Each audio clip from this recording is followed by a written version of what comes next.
Picture this. You're watching Formula One. Everything's normal.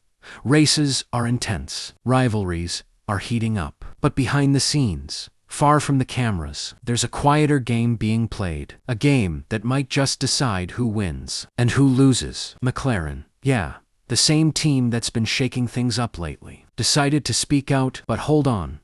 This isn't about overtakes, radio drama, or driver trash talk. This is bigger. It's about the rules that shape the whole championship. It all boils down to one question. How healthy is it when two F1 teams are just a bit too close? Because, on paper, every team should be totally independent. But in reality, that's not always the case. The clearest example, Red Bull and Racing Bulls.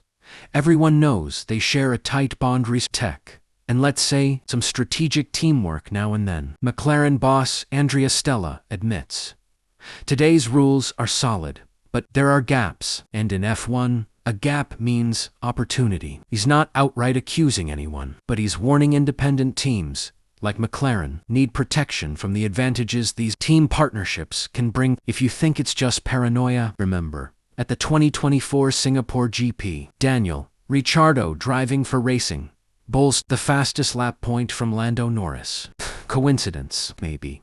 But for someone fighting for a title, that hurts. And then there's the direct move of Laurent Mekies to Red Bull, without any cooling off period. For McLaren, it's another red flag about how these links between teams can influence more than we think. Stella says it's a complex issue that needs to be handled carefully, but he's clear it can't be ignored. This is something that should be part of future talks to keep the sport fair and competitive. Bottom line, McLaren trusts the rules, but wants them to evolve. Because on track, everyone fights for tenths of a second. Off track, they fight for every detail that could be an edge. And as F1 gears up for the Dutch GP at the end of August, this story will keep floating around the paddock. Because the big question remains, when does friendship turn into an advantage?